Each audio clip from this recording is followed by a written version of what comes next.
Абай Құнанбаевтың 27-ші қара сөзі. Сократ хакімнің сөзі.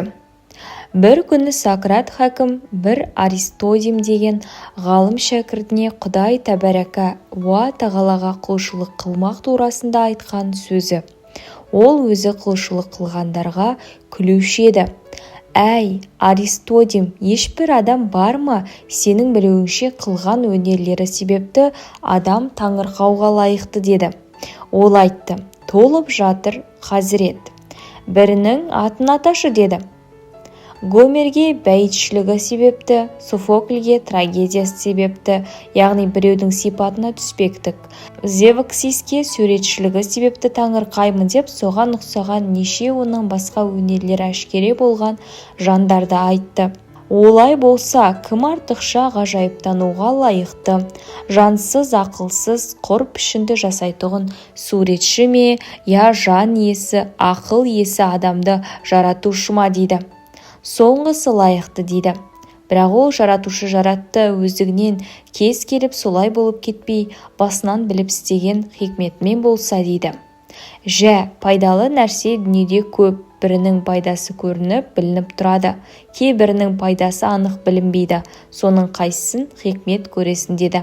Әрине әшкере пайда бола жаратылғанын хикмет десек керек деймін, дейді. Жә, олай болса адамды жаратушы Хауаси Хамса Захри бергенде, тақиқ ойлап олардың пайдасының барлығы түгел оған мұқтаж боларлығын біліп бергендігі әшкере тұр ғой. Әуелі көзді көрсін деп беріпті. Егер көз жоқ болса, дүниедегі көрікті нәрселердің көркінен қайтып ләззат алар едік. Ол көз өзі нәзіктігінен керегіне қарай ашып, жауып тұру үшін қабақ беріпті, желден ұшқыннан қаға берсін болу үшін кірпік беріпті. Маңдай теріні көзден қағып тұруға керек болғандығынан басқа тағы керегі бар қылып қас беріпті. Құлақ болмаса не қаңғыр, не дүңгір дауыс, жақсы үн, күй, ән ешбірінен ләззаттанып хабар ала алмас едік. Мұрын иіс білмесе, дүниеде не тәтті, не қатты, не дәмдінің қайсынан ләззат алар едік. Бұлардың бәрі біздің пайдамыз емес пе? Көзді, мұрынды ауызға жақын жаратыпты, ішіп жеген асымыздың тазалығын көріп, иісін біліп, ішіп жесін деп. Бізге керегі бар болса да жеркенелік жері бар тесіктерді бұл бастағы ғазиз білімді жерімізден алыс апарып тесіпті. Мұның бәрі хикметпен біліп істелгендігіне дәлел емес пе депті. Сонда Аристодем тақиқ ойлап тексергенде, адамды жаратушы артық хикмет иесі екендігіне һәм махаббатыменен жаратқандығына шүбәсі қалмады. Олай болғанда және не ойлайсың? Һәммә мақлұқатты жас балаларына елжіретіп, үйірілтіп тұруын көргенде, уә һәммә мақлұқаттың бөлімін жек көріп, тіршілікте көп қалмақшылығын тілеп, ижтихат қылуын көргенде, өсіп-өнуінің қамында болудан басқа істі әз ойламақтары бұларының бәрі жұрт болсын, өссін, өнсін үшін. Солардың бәрі жаратқанда көңілдерін солай шантықтандырып қойғандығы һәм мұның бәрі жақсы көргендігінен екенін білдірмей ме дейді. Әй, Аристодем, қалайша сен бір өзіңнен, яғни адамнан басқа да ақыл жоқ деп ойлайсың ба еді?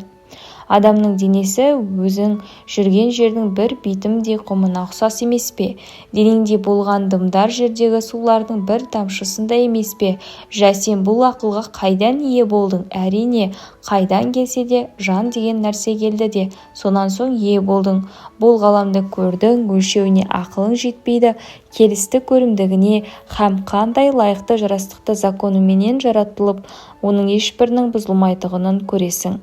Бұлардың бәріне таңға жайып қаласың һәм ақылың жетпейді.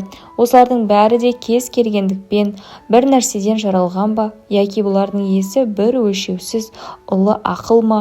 Егер ақыл менен болмаса, бұлайша бұл есебіне, өлшеуіне ой жетпейтұғын дүние әрбір түрлі керекке бола жаратылып, һәм бір-біріне себеппен байланыстырылып, пенденің ақылына өлшеу бермейтұғын мықты көркем законге қаратылып жаратылды дейді.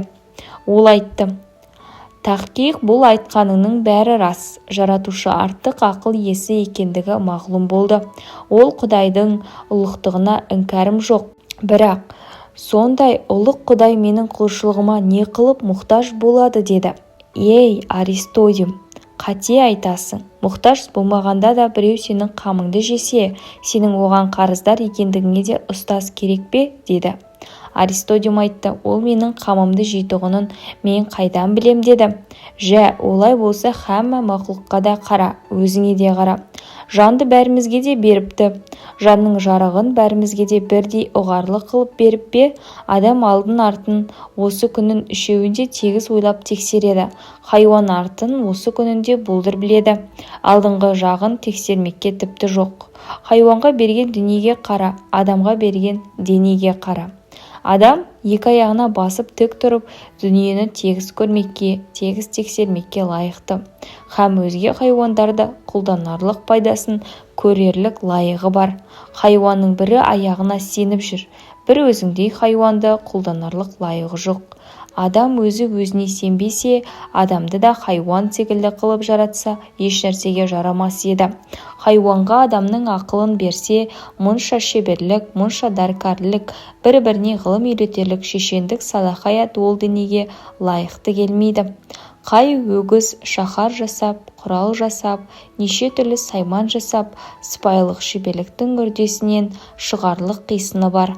Бірақ адам баласы болмаса, бұл ғажайып ақылды және ғажайыппен жасаған денеге кіргізіп, мұнша салахият иесі қылғаны хикметпенен өзге хайуанға сұлтан қылғандығына дәлел емес пе? Ол дәлел болса, адам баласын артық көріп, қамын әуелден Алланың өзі ойлап жасағанына да дәлел емес пе? Енді адам баласының құлшылық қылмаққа қарыздар екені мағлұм болмай ма депті.